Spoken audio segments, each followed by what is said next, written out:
Welcome, everyone, to our latest session on the online lecture series of the CIAICO research project. It's our honor and our pleasure to have today with us Dr. Claire Parkinson from the Center for Human Animal Studies at Edge Hill University. She is co-director of the center and associate head of the English and Creative Arts Department. She has held academic posts at Liverpool, John Moores University, Liverpool Hope University, and the University of Brighton. She's joined Edge Hill University as a professor. She's been there since 2012 and having established the center in 2014. We are all avid readers for work. I'm a big fan of popular media and animals. That was my initial contact with your work, Claire, and it has been one of my fundamental bibliographic pieces always. And to this magnificent book, she's added Animals, Anthropomorphism, and Mediated Encounters from 2020. And she's co-edited the collections Beyond Human, From Animality to Transhumanism from 2012, Animal Activism on and Off Screen from 2024, which is another fundamental recent piece that is very useful for our project in particular. And also very recently, Animals and Landscape, Multi-Species Locations, Space and Place from 2025. She writes about culture, communication, and social and cultural history, focusing primarily on social, cultural, and political economic aspects of animal-human relationships, and is interested in how norms, economics, politics, and cultural texts shape ideas and values and impact the lives and experiences of humans and animals.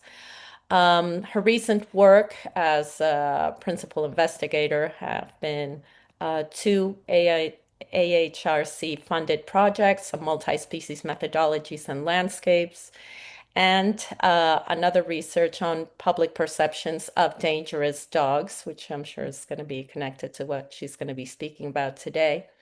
And she's also led research projects on public responses to pro-vegan messaging and worked on the multi-council funded UK National Ecosystem Assessment, Shared Plural and Cultural Values of Ecosystems. So it is really an honor and a pleasure to have you here with us today, Claire.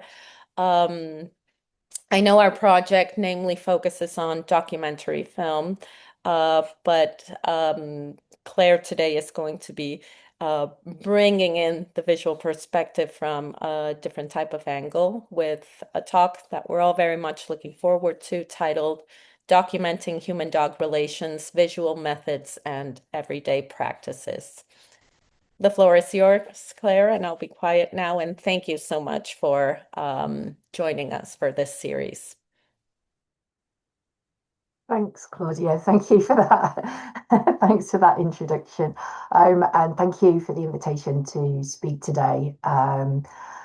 As Claudia says, my title of my talk is Documenting Human-Dog Relations, Visual Methods and Everyday Practices. And this project actually emerged out of another project, which Claudia just mentioned, which is about multi-species storytelling and landscapes. And actually, the most recent edited collection was a book that came out of the same project. And so there is what I'm going to speak about today. There is an aspect of that that's written up as a chapter in that edited collection. So I'm going to sort of be drawing on that somewhat, but adding in some extra kind of aspects to it that I've been thinking about since I wrote the chapter. So I'd started thinking about returning to practice. I've been speaking to a colleague of mine, and she was very keen, and she said, you need to get back to practice research again. And so that's one of the things that I sort of really was at the very beginning of this project was about my kind of returning to practice, and for me, it was returning to practice through photography. And I started thinking about dog walking and where that practice takes place and how the environments in which we walk dogs actually shape our relationships with them. And so at the time I started doing this project, I'd started walking with my own dogs in private dog fields around the Wirral Peninsula, which is where I used to live.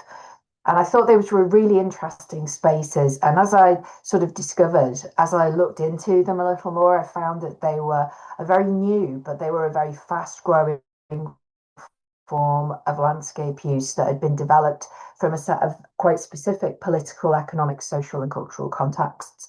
So I'm going to talk about that today and talk about the practice research project that I did. It went over the course of a year, and it was entitled Dog Walking in Private Fields. And I'm going to use images from the project, primarily in an illustrative way today for this talk. So the project took place in two private dog fields in the south of the Wirral Peninsula, which is in the northwest of the UK. So just to give you a sense of place here, there's the UK, and you can see over to the right-hand side of this slide. There's an image there of a little bit of the northwest. It's called the Wirral Peninsula, sticks out, is surrounded by water on three sides. And just in the south, there is a farm which has a couple of dog fields, private dog fields.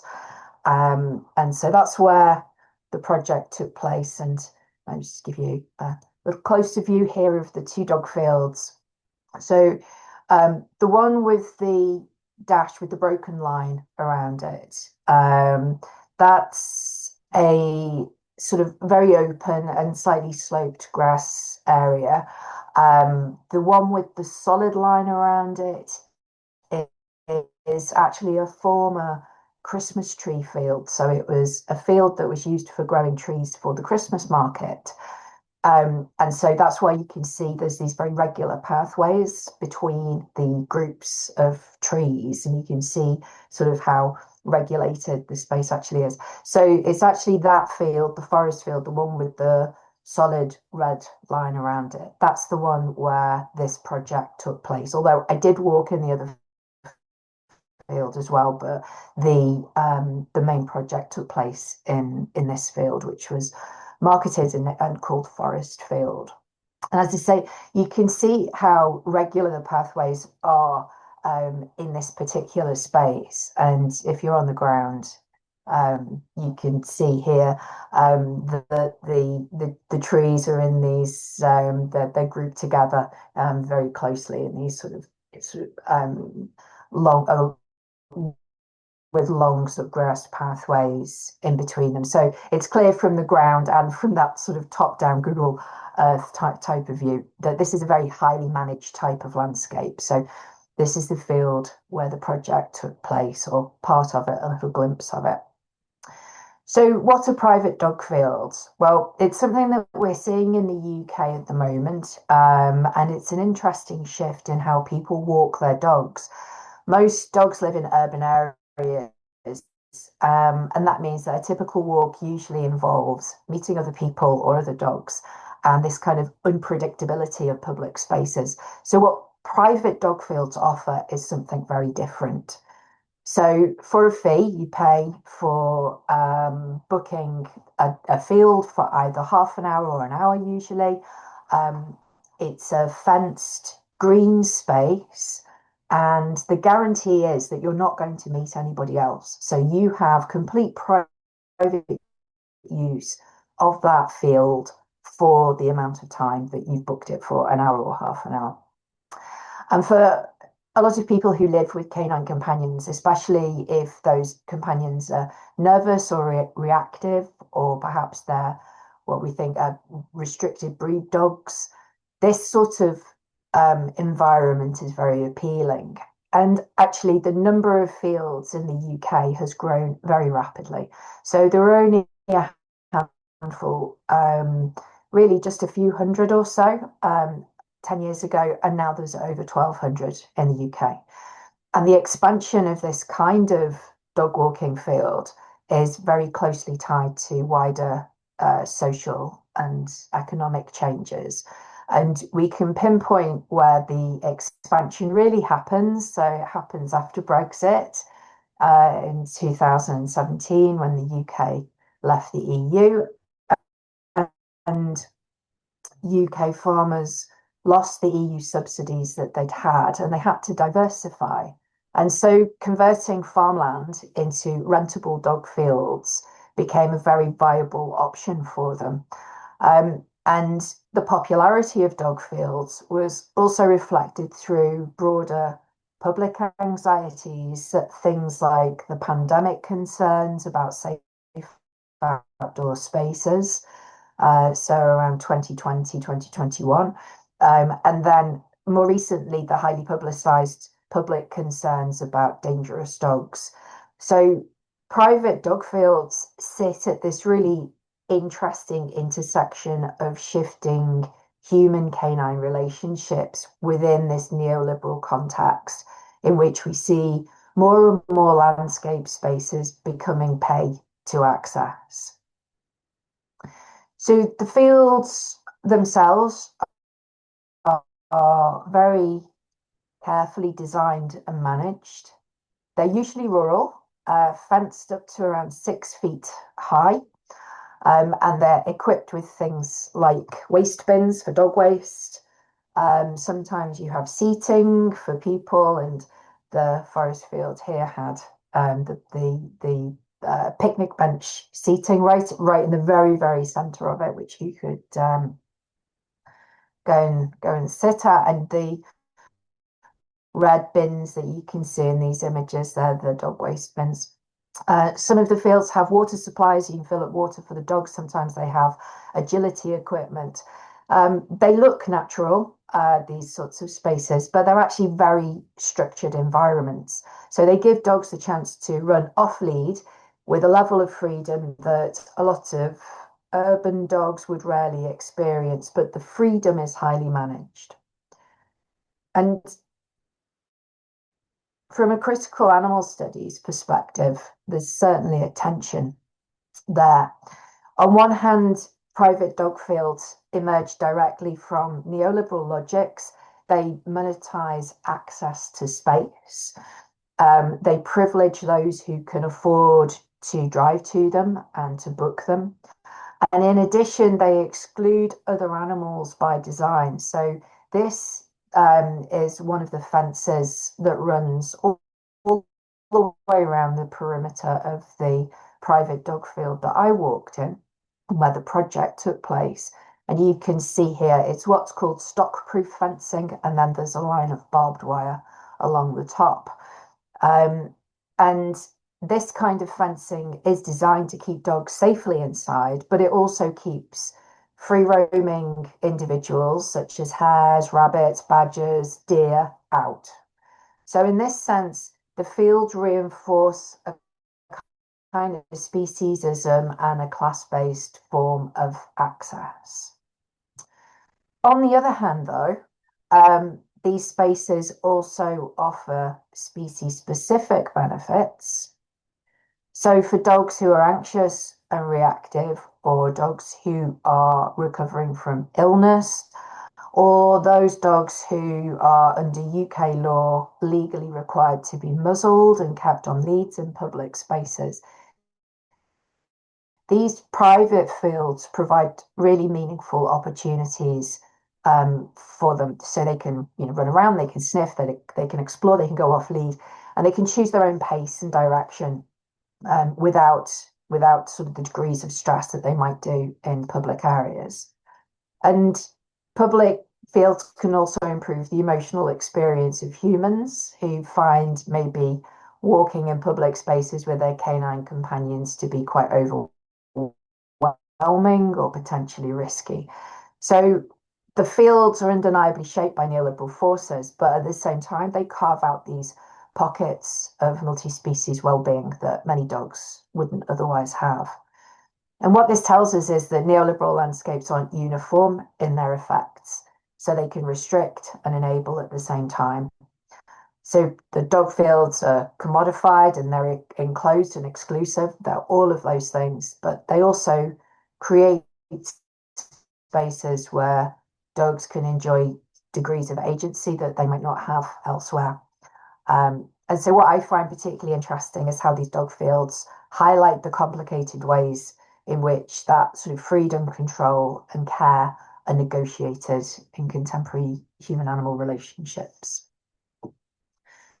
So these landscapes, I thought, raised a really interesting set of questions around the practice of dog walking. So what happens when the everyday activity of walking with dogs takes place within environments that are very carefully designed and managed and enclosed, and how do they shape the movements and the behaviors and the interactions? And you can see here, this is one of my K-Gun companions, Boop, and she can see over in the other field another dog that is maybe not quite so happy to see her at this point. But they can see each other, but they can't get close to each other at all. So I was interested in how these spaces shape the movements, behaviours, and interactions that occur between humans and dogs, and also between dogs and dogs, because the two fields were adjacent to one another, and there are moments and times where dogs can see each other.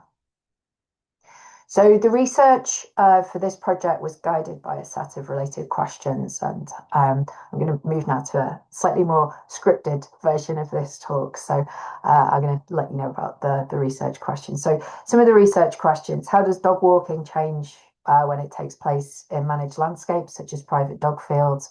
I was asking what kinds of multi-species interactions emerge within these enclosed environments, and how do the infrastructures of these spaces, things like fences, gates, boundaries, and booking systems even, structure the practice of walking with dogs?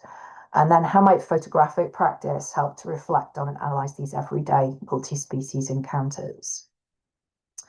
So my questions situated private dog fields within a broader set of theoretical discussions about the organisation and the regulation of space.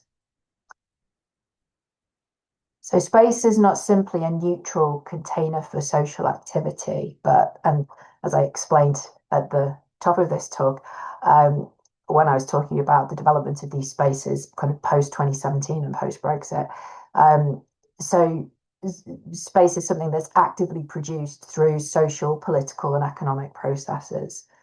So landscapes are designed and organised and managed in ways that shape how bodies move and interact within them. From this perspective, private dog fields can be understood as produced spaces. They're landscapes which are specifically designed to manage the interactions between humans and dogs. In other words, the spatial context in which dog walking takes place is not inconsequential. This space actively mediates relations of power, visibility, risk, and care, each of which shape how dog and human agency are enacted. In these fields, boundaries define where bodies can move, and there are access points that regulate the entry and exit. There's time slots that structure how and when the space is used. So the result is a form of managed freedom. So the dogs are able to run off lead, but that's only within carefully controlled limits. Private dog fields, then, are never neutral spaces for canine recreation. They're carefully controlled environments that replace open, shared public spaces with enclosed, commodified landscapes that exclude certain species and structure how dogs and humans relate to each other. So I think then that private dog fields provide a particularly revealing site for examining canine-human relationships, because they make visible the infrastructures that shape them. The fences, the gates, the pathways, and booking systems all become part of the conditions through which human-dog encounters unfold. But before I go any further, I think it's probably important. You've had a glimpse of them already, but I need to introduce the canine companions who accompany me along this project, and we're also the co-producers of the knowledge. And here they are, making their very dynamic exits from the car. So this is what would happen every time we arrived at the field. So the image on the left is Cosmic. He he's a chow. He was a chow. Unfortunately, Cosmic died in 2024, so he died after I did this project, and yeah, it's quite difficult sometimes doing this kind of talk and seeing the pictures of him because it's obviously still fairly painful, fairly raw. So there he is, and at the time of the project, he was 9 years old. And on the right is Boop. She's a long-coated Akita, and at the time when this project took place, she was a year old. And both Cosmic and Boop are rescue dogs. And like many people, I enjoy walking with canine companions. I want to talk a little bit about dog walking, particularly. So, dog walking is widely recognized as one of the most common forms of leisure activity, and it's frequently presented as beneficial for both humans and dogs. Research consistently links dog walking to improved physical health, well-being, and the strengthening of the human-animal bond. Much of what is discussed in dog walking literature, though, remains highly anthropocentric, where the benefits for humans are the primary considerations. However, these benefits are not experienced evenly. Many people do not walk their dogs regularly, and when they do, their walking practices vary considerably across different social and environmental contexts.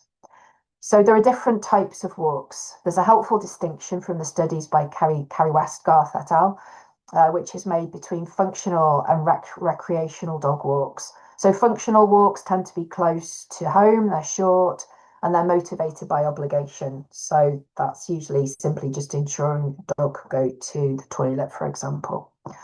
Whereas recreational walks, by contrast, are longer. They take place in more appealing environments and are reported to provide mutual enjoyment for both humans and dogs. And these distinctions matter because they highlight how the spaces in which the walks occur shape not only the quality of the walk, but also the kinds of experiences that unfold within them. Beyond health, dog walking is thought to play a significant social role. So studies show that walking with a dog changes how people move through and engage with their surroundings. Dogs can act as social facilitators, prompting interactions that might not otherwise occur, and they can help to build informal communities of walkers. So for many, this shared activity becomes part of identity making. So in other words, being a dog person becomes a way of belonging. It's often assumed that dogs, discursively framed as social animals, also benefit from off-lead encounters with other dogs. And this is an image which is from the forest field through to the adjacent field. And these are two lurchers who were very often walking at the same time in the adjacent field when I would be walking with Boop and Cosmic in the forest field. So we would see them quite a lot. So it's often assumed that dogs, discursively framed as social animals, also and always benefit from off-lead encounters with other dogs. But sociability varies enormously between individuals, as I'm sure everybody here knows, and it's shaped by factors including early life experiences, genetics, health, and the personality. Sometimes it can be down to the personality of the human carer as well, according to some studies. So for many dogs, interactions with other unfamiliar dogs are not necessarily enjoyable, but they can be very stressful. And as a result, these challenges can make walks feel more functional and recreational for humans too. So some dogs face additional constraints, dogs who are anxious or reactive, or those legally required to be muzzled and on a lead in public spaces, such as exempted dogs under UK legislation, cannot safely experience free running in shared spaces. So given that studies suggest that in the UK, human enjoyment of dog walking is closely associated with seeing dogs move freely in safe green environments, it's understandable then that private dog fields, which provide precisely this combination of freedom and control, have grown rapidly in popularity. And if we take the idealized recreational walk, which according to studies that have been done from the human perspective, the private dog field meets the criteria for a pleasurable recreational walk in an open green space in which the dog can run, or dogs can run freely and without risk. And that was certainly the case for me, Boop, and Cosmic. So I want to talk a little about then the methods that I used for this project.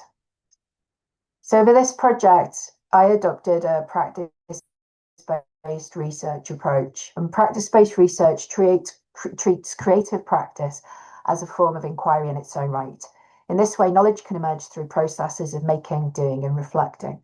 So rather than studying dog walking from a distance, I approached the research through the practice of walking with canine companions in private dog fields. And during these walks, I documented not only our walking practice, but moments of movement and interaction, and also the environment through which we moved using photography. My relationship to photography is shaped by my professional background. So before coming into academia, I worked as a professional commercial photographer. Initially, when I began this particular project, I started by using a digital SLR camera because that was the photographic technology with which I was most familiar. However, using the SLR quickly became problematic within the context of this dog walking project because the camera required a very specific level of attention and handling, and it interrupted the movement of the walk. So trying to manage the camera while simultaneously walking with dogs through the field proved cumbersome, and it was very impractical at times. And I found that the equipment itself was creating a physical and practical barrier between myself, the dogs, and the space we were moving through. This difficulty became methodologically significant. It highlighted how research technologies shape the practices they are used to document. I spoke with a colleague of mine who's a practice researcher, and she convinced me to let go of my attachment to so-called professional equipment. As a result, I shifted from using a digital SLR to using my iPhone to photograph the walks, and the phone allowed images to be captured quickly with minimal disruption. I could take it out of a pocket easily, I could carry it, and I could use it to photograph moments in more fluid ways. So this enabled the photographic practice to become better embedded within the rhythm of the walk rather than dominating it. The transition from SLR to smartphone therefore reflects a broader methodological adjustment. The aim was not to produce carefully composed images, but to develop a way of capturing fragments of the walk while remaining engaged in the multi-species activity taking place. I did find, however, that many of the images felt composed in the sense that they adhered to certain compositional norms, which I realised when I looked at them afterwards. But I recognise that this comes from previous experience of working as a photographer, and so I experimented throughout the year with different ways of loosening up my photographic practice. And in this sense, overall, the photographs of these, a couple of the images where I was trying to be a lot looser with the way that I was photographing and using the camera throughout the walks. So in this sense, overall, the photographs operate less as finished images and more as research traces. They're visual prompts that allow the walk to be revisited and reflected upon afterwards. Looking back at the photographs allows the experience of the walk to be slowed down, small gestures, spatial relationships, moments of interaction. And in fact, I was kind of looking at it almost through a sort of thematic lens as well. I ended up finding things that I could group together and sort of understood it in a sort of thematic way as I was looking at images. So this became more and more visible to me as I was looking at the still images after the walks. So images can be understood then as sites of interpretation rather than simple representations. They allow the researchers to return to experience and generate new insights. So photography in this project performed two related functions. First of all, it was used to capture the fleeting moments within the movement of the walk, but second, it creates an archive through which those moments can be revisited and analysed. The project also draws on the methodological work that treats walking itself as a form of knowledge production. So in this sense, walking is not simple movement through space, but a way of engaging with the world through embodied attention. Walking with dogs intensifies this relational dimension. The walk is not directed solely by the human walker. Dogs, of course, they move ahead, they stop to investigate things, they're interested in scents that we can't understand. They change direction, they circle around, they move backward, forward. So the root of the walk emerges through ongoing adjustments between human and canine bodies. Within private dog fields, however, these movements take place within those clearly defined spatial limits. The fencing that surrounds the fields establishes the outer boundary of movement. So the dogs would often run along these edges, investigate corners, or follow scent trails that accumulate along the perimeter. The spatial design of the field therefore became an active participant in both shaping the walk and in shaping the project. And one of the things that stood out to me and actually became one of the major themes that emerged from the project was the way in which both Boop and Cosmic were particularly interested in the boundaries and the edges of the space and where they would spend most of their time. And so that became actually a theme that emerged that I talk about in a chapter in the edited collection, and I'm going to talk about a little bit more today. So walking with dogs in these environments can therefore be understood as a form of multi-species practice in which bodies, infrastructures, and landscapes interact. And photography became embedded within this interaction, so the camera became part of the relational dynamics of the walk rather than just simply an external recording device. The work also builds on my earlier work, or this project builds on my earlier work on anthropomorphism by using it deliberately as a methodological approach for engaging with dogs' experiences in specific situated encounters. So in this context, anthropomorphism becomes a relational practice. It's one that brings together empathetic attentiveness, informed familiarity, and a degree of imaginative interpretation.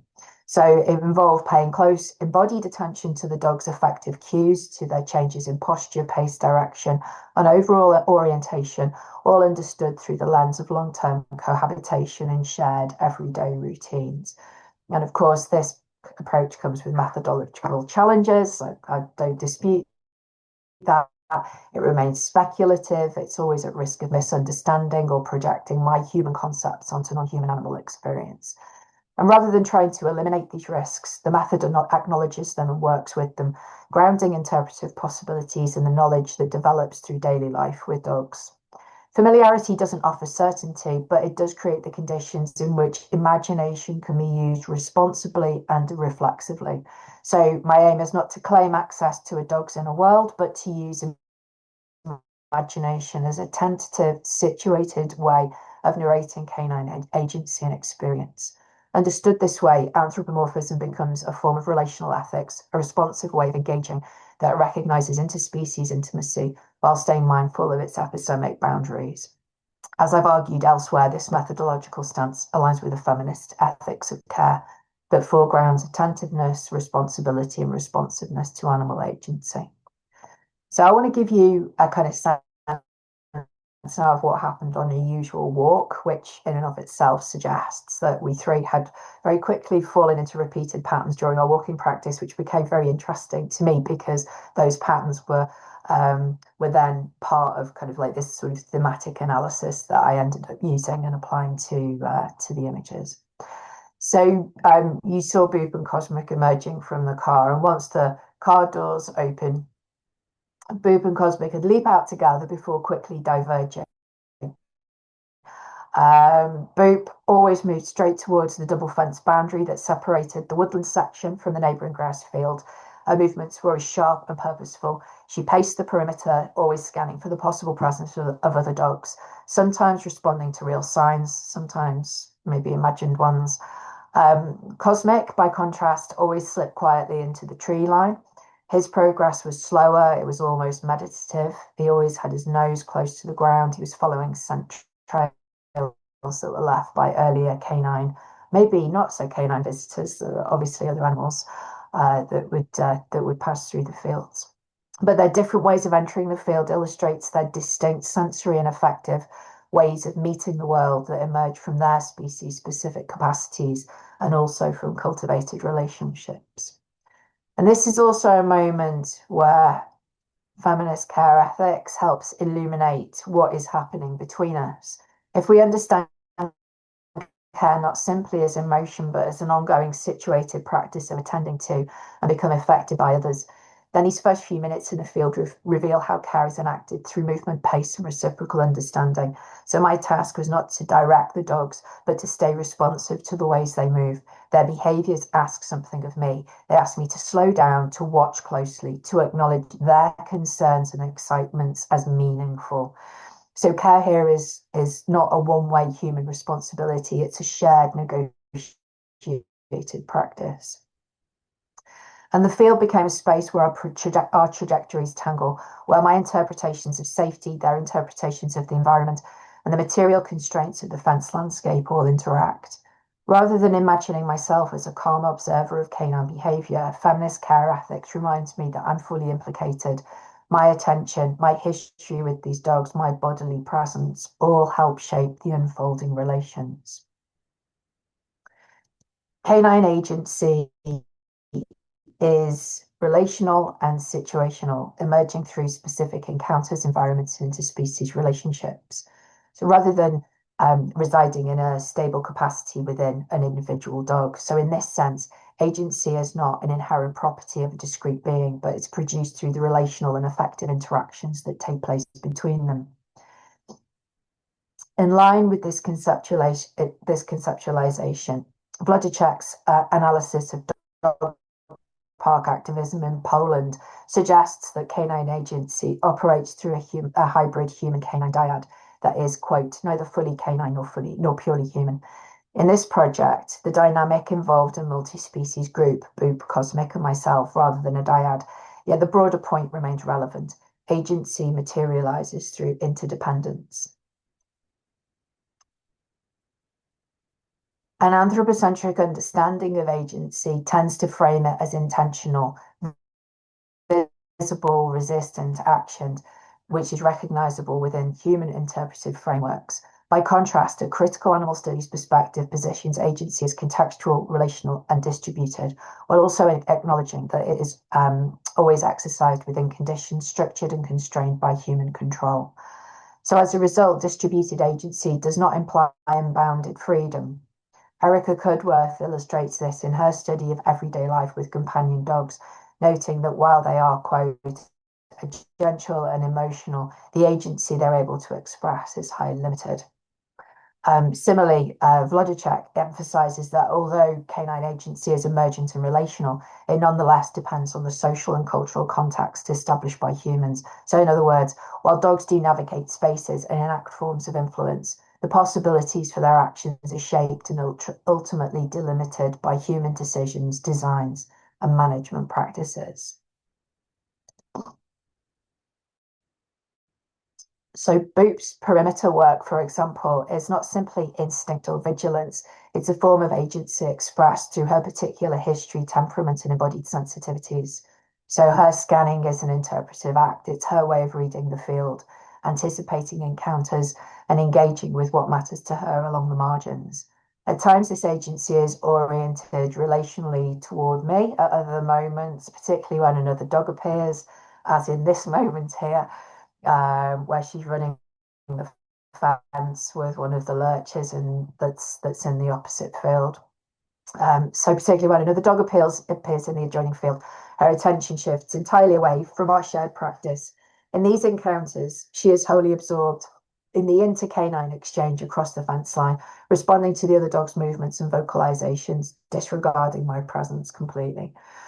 From a critical animal studies perspective, this shift is significant and demonstrates that canine agency is neither derivative or nor dependent on human involvement. Instead, it can emerge through the dynamic interplay of material infrastructures such as the fence, canine sociality, and species-specific sensory engagement. And feminist care ethics helps illuminate these shifting orientations by framing them as forms of situated knowledge. Boop interprets the space differently depending on who captures her attention. And those interpretations do not always include me. Her agency is therefore not a stable or uniformly relational attribute, but a variable context-specific practice, one that can be co-constituted with me during some moments and entirely directed toward other dogs during others. Cosmic's slower, sense-oriented exploration, and there were times where I just followed him, and I was really fascinated with what fascinated him. So I was able to get close-ups of things that he was sniffing. And this is one of those moments. And he'd be completely oblivious to me when he was in his kind of these moments of really intense sniffing. So his slower sense-oriented exploration expresses a different form of agency, one grounded in olfactory attention and temporal layering. His pauses, his deep inhalations, his retracing of certain patches of ground reveal the field as an archive of multi-species presence. Through his movements, he demonstrates a way of knowing that is not accessible to me, but I'm drawn into it. Staying with him, waiting, watching, seeing where his nose turns next. That requires a form of care as patience and accompaniment. Feminist ethics of care positions this kind of response as both epistemological and ethical, attending to another being's pace and sensory world, and it is itself a mode of valuing their agency. So these behaviours, Boop's rapid boundary control and cosmic slow olfactory mapping, are therefore not just observations. They show how canine agency unfolds within practices through which multi-species relations are continually made and remade. The dog's actions pull me into their perceptual fields, requiring me to respond not with projection or assumption, but with an openness to being led, redirected, and slowed down. In this moment, care is a methodological practice that shapes how knowledge emerges from our shared movements through the field. What becomes increasingly clear in these encounters is that agency is not expressed only through bodies in motion. It's also materially entangled within the infrastructures that organise the space. So the boundary fences of the woodland field, for example, take on roles that far exceed containment. Along the mesh and wooden posts, a small collection of objects steadily accumulated. Dog toys, collars, name tags, scraps of chewed rope and other fragments left behind by human canine pairs previously moved through the space. These aren't discarded items as much as traces. They're material reminders that a place tucked or looped into the fence as part of an informal lost property system. From a critical animal studies perspective, these artifacts become small windows into the lives of other dogs and their humans. The presence of certain toys, things like balls and squeakers and tug ropes and various colours and ID tags and so forth. These all gestured towards different preferences, different play styles, and the embodied histories of dogs we will never know or meet. The names etched into tags evoke specific canine identities, while the size and wear of collars gently and quietly hinted at age, strength, and the bodily forms of their former wearers. As the objects gather, the boundary became a quiet archive, an assemblage of signs that documents the multi-species community who have used the field over time. It materializes through the residues of everyday practice and is an invitation to attend to the presence and labour of others. And these traces occasionally shape our own movements and decisions. When Boop or Cosmic pause at the fence to sniff or inspect a toy, I would sometimes take note, and I'd later buy a similar item, especially if they were very, very interested. So in this way, the boundary operates not just as an archive, but a subtle mediator of our practices, directing and influencing our consumption, play, and future interactions. So seen through a feminist care ethics lens, the exchange is not trivial. The fence line becomes a site where care circulates and is distributed across time, across species. Objects left behind by unknown others elicit curiosity, recognition, and responsiveness. In this way, the boundary becomes far more than a device for managing canine movement. It becomes and operates as a communicative surface that mediates asynchronous multi-species interactions, linking our trio to those who come before and those who will follow. This critical animal studies encourages us to notice how such infrastructures, which are often overlooked, shape the possibilities for multi-species relationality.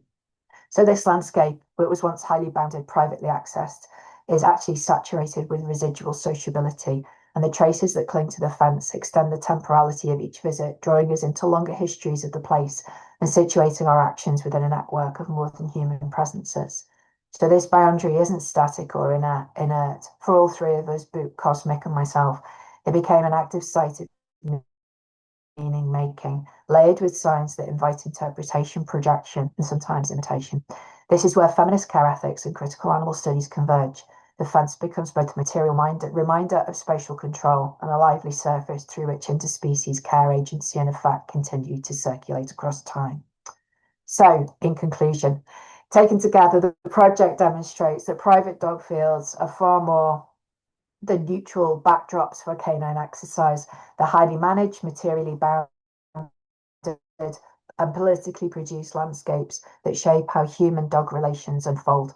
By situating these fields within the wider economic and social transformations that have contributed to their rapid expansion, we can understand them as emblematic of contemporary neoliberal spatialities, spaces in which access, security, and freedom are increasingly commodified. The images that emerged through this particular project, they were sometimes partial, contingent, momentary, but they became research traces through which the walk could be revisited and slowed down. It enabled a form of multi-species attentiveness, which was attuned to the fleeting gestures, pauses, and sensory engagements that might otherwise have passed unnoticed. So approaching walking with as an entangled practice of attentiveness and responsiveness and mutual affectivity, I could foreground how care is enacted through bodies moving together, adjusting to one another, and remaining open to being affected. So care is understood here as a situated material and often effortful process and practice through which relations are continually made and remade. Ultimately, then, this research calls for a more nuanced understanding of the ordinary practice of dog walking as a multi-species endeavour, which is shaped by these broader social, political, and material forces. It argues for methodological approaches that remain open to being led by non-human others, and for theoretical frameworks, particularly feminist care ethics and critical animal studies, that take seriously the agency, vulnerability, and situated knowledges of dogs. Private dog fields may be products of neoliberal landscapes, but they also offer spaces where care, companionship, and multi-species ways of knowing can emerge. Paying attention to these spaces and to the everyday practices that take place within them enables us to rethink how relations of power, care, and agency are enacted in the most mundane activities of living and moving together. Thank you. Thank you so much, Claire, for a very thought-provoking talk. I know I have questions, but as protocol will have it, I would like to open the floor first to our attendees in case anybody would want to break the ice, or I will begin. Okay, Michał, thank you. Yeah, thank you. Thank you, Claire, for this wonderful talk. I'm deeply moved on many levels as a person who lives with a dog for many years, but also as a person deeply interested both in animal studies, film animal studies, and practice-based research. So that was really inspiring and moving. I have a question about the visual research aspect of your work. I mean, I'm blown away by the way that you managed to connect practice-based research and visual research and using of photography image as not only as a documentary tool but as a research and interpretation tool. But I wanted to ask about I don't know, like the properties of the ontology of image photography image. and the moving image, like, because you mentioned a lot the movement, like the bodies. So the question might be summarized to like why photography, not film, not filming, not you why what was what have you found in photography as a medium that useful for this project, and not, for example, in like not filming the dogs with an iPhone. So this might be a question about, like, film photography in animal studies and practice-based, visual-based animal studies research. And also, I have another question, which maybe is related to that, about like circulation of visual research, this particular, but also like in the context of animal studies, circulation are among the studies fields, art world, academic world, maybe animal activists, animal world. Maybe this is also kind of connected with the previous question. Thank you. Okay, so why photography and not filming? So actually, I have a background in both, and the decision to go with photography was primarily when this project started. I went into it wanting to move back into practice again, and actually, I actually started off with take it, how can I say, they were, I wanted to document it first. It started off almost as a process of kind of just documenting what was going on. I went in with my camera, which was very fancy, SLR, digital SLR, a sort of professional level, which was the sort of technology I've been used to using when I used to work commercially. Went in with that, and my idea initially was around sort of just documenting the landscape and the dogs' sort of like movements within the landscape. And it just became really apparent to me almost immediately that this wasn't actually what I wanted to do, because I just kept coming back to this idea of agency all the time. And it was very much about the reasons why we three were all going into these private dog fields in the first place, and the sorts of freedoms that it afforded us that we couldn't have elsewhere, and the sorts of walks and experiences that we had. And it's interesting because my first go-to was to go to photography rather than to film. Although I did actually do some filming, I also did sound recording. I also did, so throughout this project, there's lots of different layers. I did do some filming. I just did not find it as valuable, because photography actually, it made me stop and look at moments. It made me pause. It made me slow down. Whereas when I was filming, if I filmed something, it felt more distanced. It felt as if I was, I could capture obviously longer periods of time, but there was something about photography and being in that moment and looking at small moments and the notions of being attentive to that were really important to me. And photography just at the time almost intuitively felt better, but I guess intellectually later on, as I was thinking about it, I understood that there were reasons why, and it fitted much more closely with the kind of care ethics approach that I was taking, because of wanting to have these moments of attentiveness. And so for me, photography was, it felt more comfortable, and it felt as if it was a better fit with kind of where I was trying to go with it. So I actually started off initially as a kind of distance documenting, here's the dogs moving through the field, moving through the landscape. And I just realized that actually that wasn't it. That actually was not being true to the kinds of ways in which I wanted to, relate to both the project and to the dogs, and to think about our experience of walking in the field. So there was at the very beginning of the project, there was some really big shifts in terms of how I thought about it, what I did, the technologies that I was using, until I finally kind of landed with, as I say, with the with the photography and using my iPhone in the way that I did. And I have to say that is very much thanks to a colleague, a really wonderful colleague of mine called Helen Newell, Professor Helen Newell, who is an expert in practice research. And she was the one that sat me down and said, you need to shed this idea that you have to have professional level equipment, and you need to actually use what works for the project. And we had a wonderful conversation, and I'm ever grateful to her for kind of helping me kind of realign the technology with the thinking of what I was trying to do. Does that answer the question?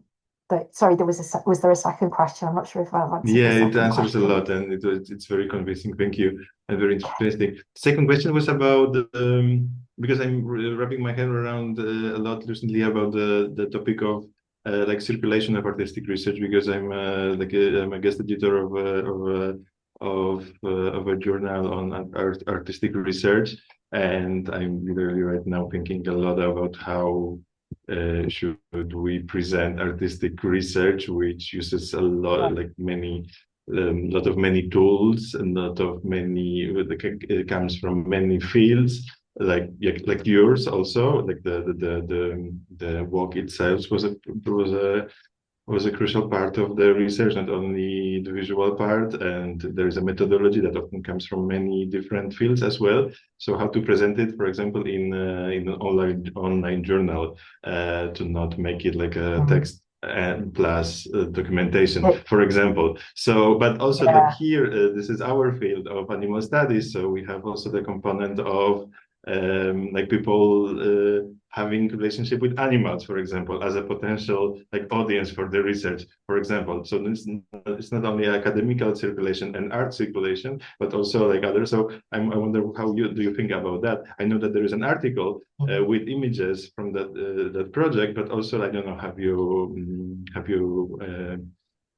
presented it in other form, or have you thought about other forms of presenting, more artistic, more like this is a really interesting question, because and partly it's shaped by the way in which in the UK we have to think about our research for a kind of national research audit, which is called the REF. So for many of us, we present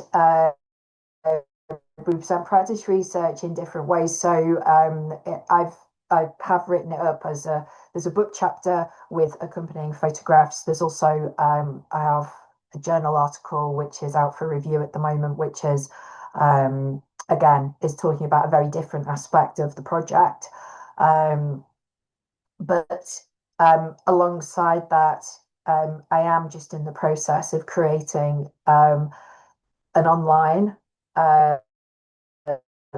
basically a website which will have the images on there as well, and I'm just working through at the moment how I'm going to present that, because I agree with you.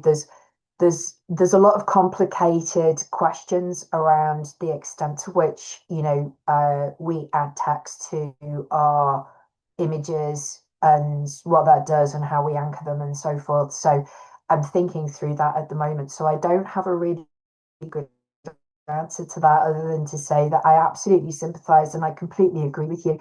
I think that there's when it comes to practice research, and it's things that we're thinking through at the moment in my department, how we present practice research, the ways in which we should talk about it, or kind of offer it to different audiences. So I think it's very complicated. I think it's on a case-by-case basis, if I'm quite honest. And yeah, it's something that I'm just thinking through at the moment, because the easy way to do it is just to write something and use the images in an almost illustrative way.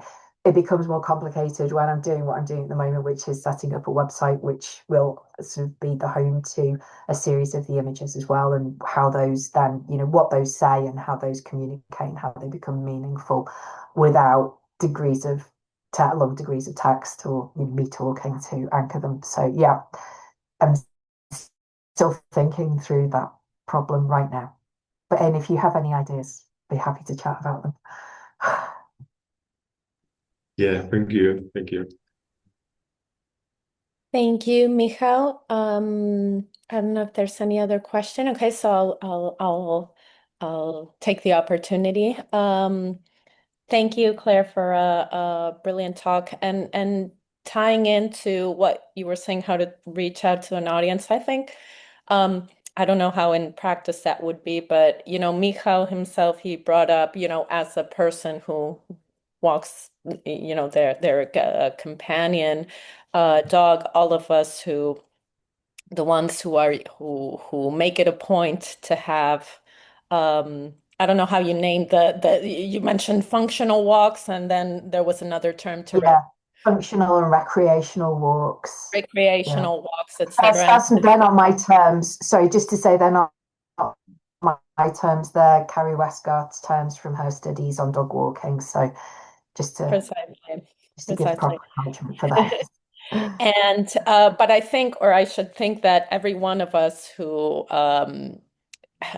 goes on both or tries to carry out recreational walks, but also on occasion has to go on functional walks. And I think your project and the visuals, they appeal so much, or at least in my case, and I intuit that it was the case with Michał as well, to our own personal spaces that we have available to us and how we move among them. And it really got me thinking a lot. My Frankie here is almost 17 years old, and we carry her in a stroller, and she'll let us know when she wants to get out. But and so she's very Titanic like, sitting on the stroller and just getting a whiff of everything.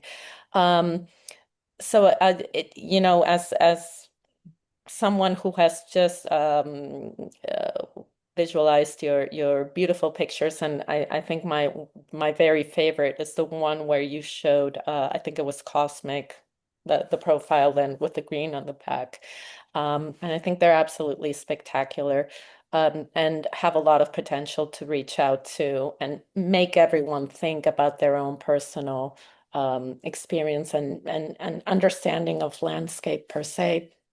It also reminded me, at the beginning, talking about dog walking, and I was immediately thrown back to Ackerley and my dog Tulip, where he talks a lot about dog walking in such a different way.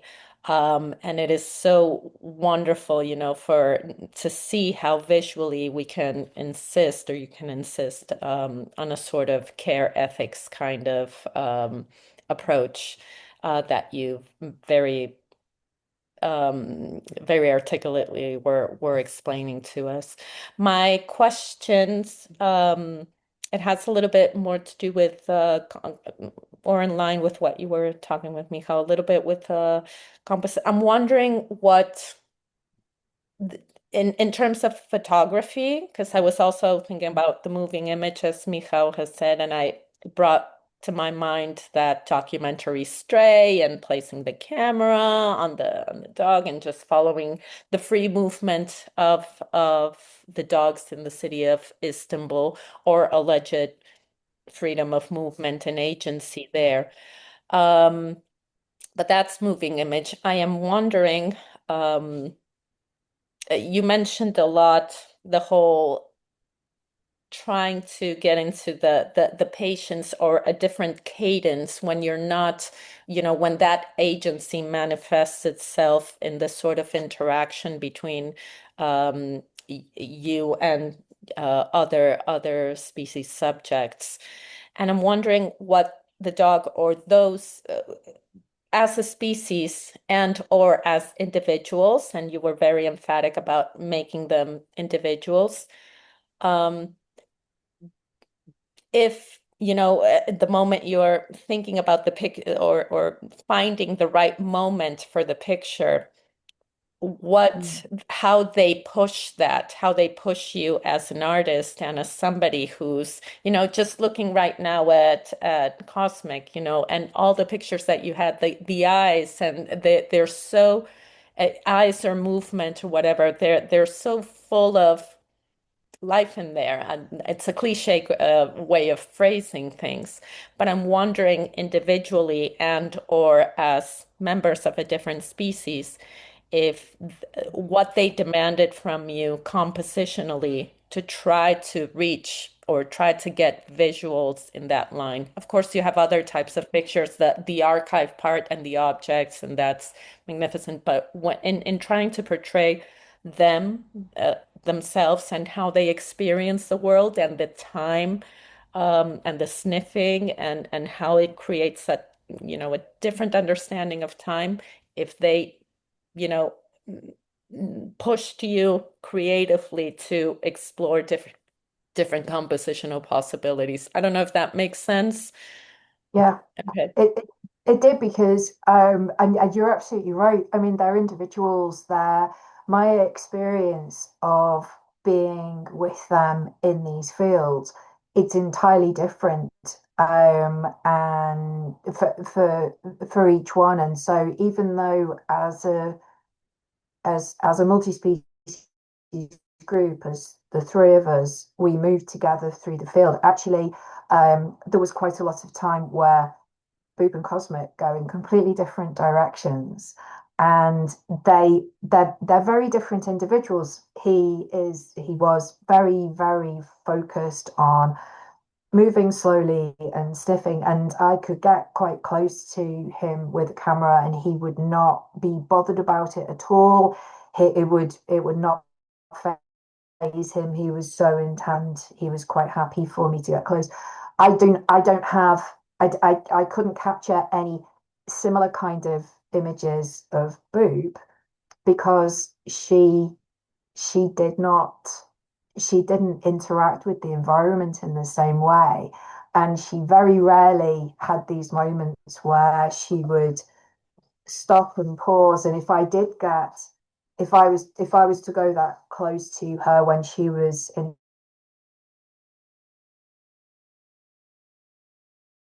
intently sniffing, she would there was there was a lot that I was trying to think about, not just with agency, but with ideas of consent as well.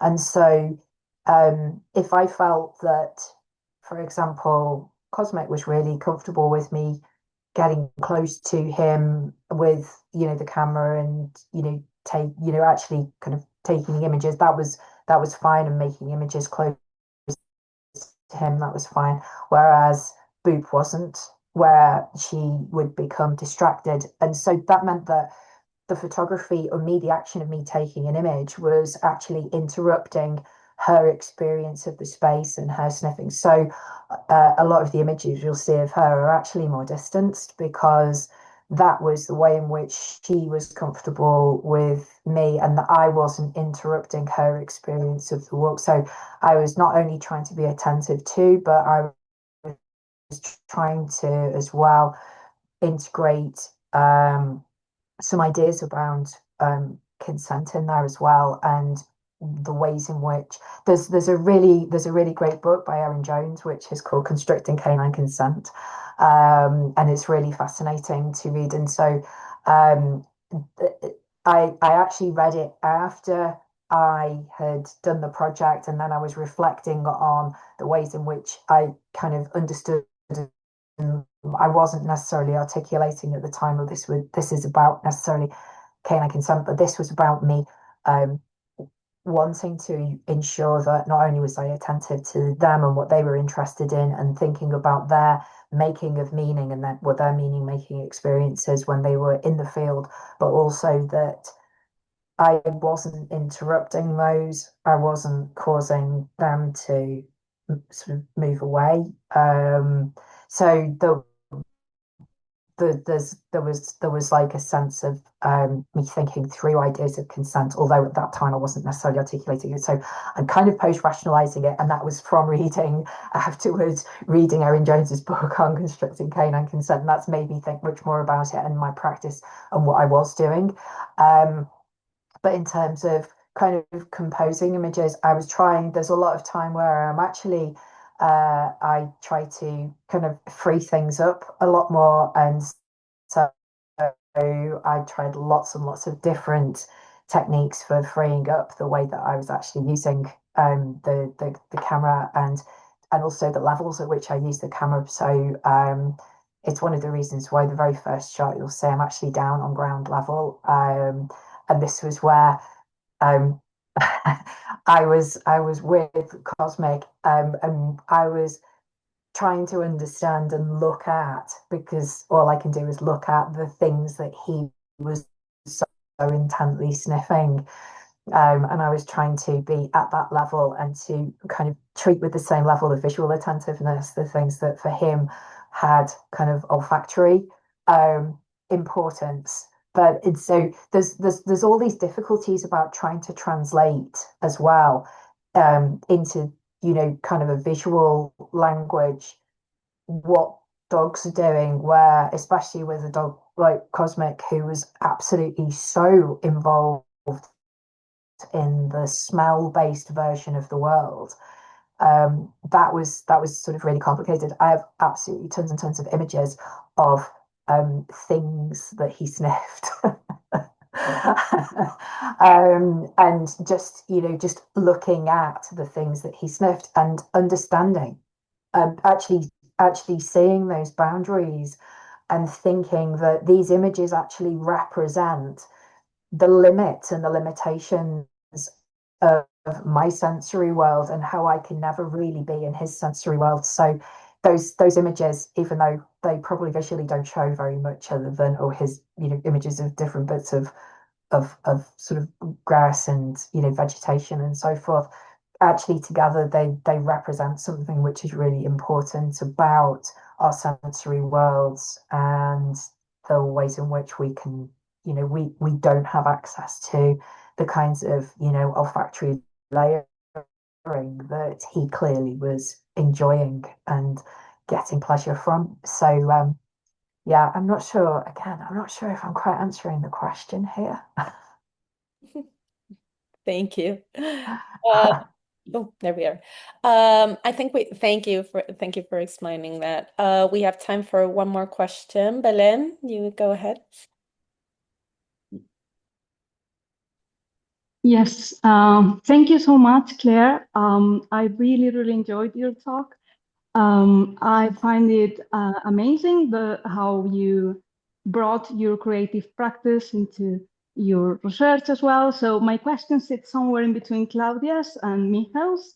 It has to do with the creative practice and also with the centering the human senses. So I'm interested in exploring other approaches to the landscape. So in my case, I wanted to ask you about soundscapes.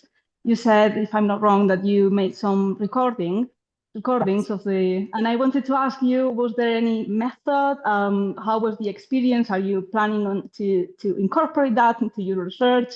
Because in my case, I'm very interested in recording spaces of confinement of animals as well. In my case, I study natural history museums and taxidermized animals or preserved animals.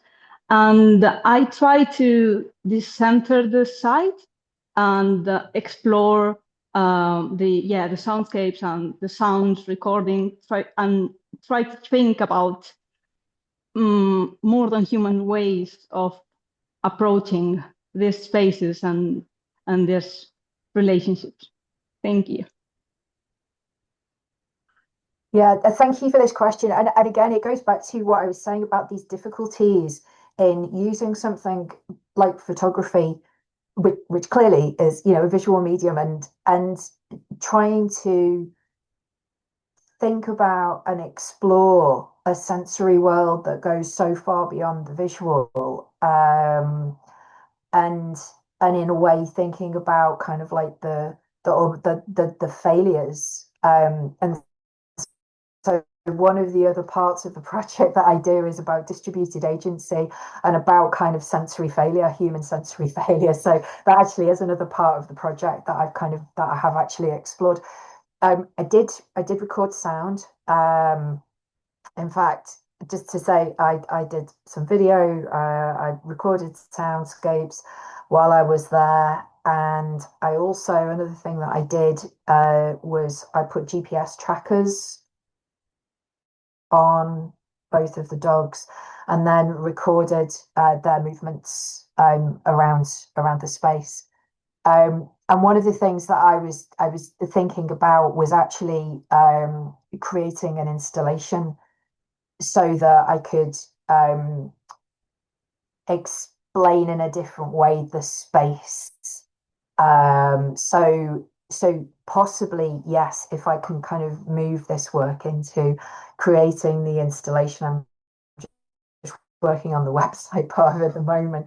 But yeah, if I can create it as an installation, then I would be using the soundscape part and the sounds that I recorded as well. I have to say, I didn't do it consistently. The sound recording, I felt, I think as you do, I was experimenting with different things as I went through this project. It took place over a year, and just to let you know, so every week we would go to this field between sort of 1 and up to 4 times a week. So, and it was usually around 4 times a week. So, for fully kind of like 52 weeks. So, the amount of the number of images and the amount of recordings, there's actually a lot there to go through over the course of the year, especially from kind of 4 different each week, pretty much 4 different visits. And so yes, probably I will use the sound at some point if I get to actually create this, which I have sort of in my head around sort of like thinking about the space, and I want to use the maps that I created through the GPS tracking as well. There's I think there's I'm kind of thinking through this afterwards, and this comes back to that question about how does one represent this kind of work.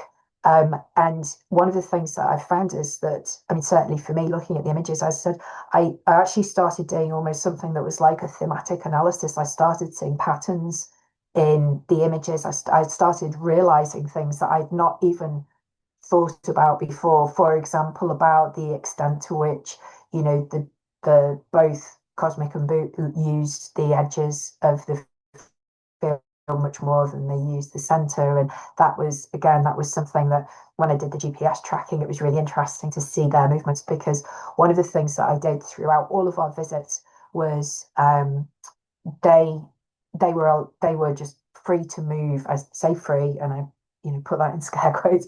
They were free within the constraints of what of these private dog fields. They were free to move for the hour that we were there, wherever they wanted to go to. So for a lot of the time, they were in completely separate places. And I have to say, there's times where I would decide I would follow one of them or the other, and I would just allow them to go off in front, and I would try and follow.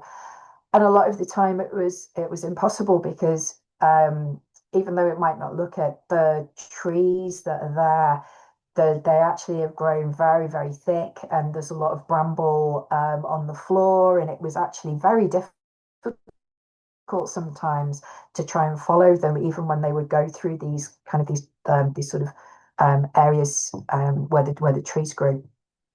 And so again, one of the things that I was doing, I was often photographing. What I saw were the traces that they left behind, so the broken, where they broke things as they moved through, or where their hair and their fur caught on things. So I ended up photographing that. So it became kind of like images then of the traces of them. And again, it was about exploring, and this kind of comes back to your question. It's about sort of the sensory ideas.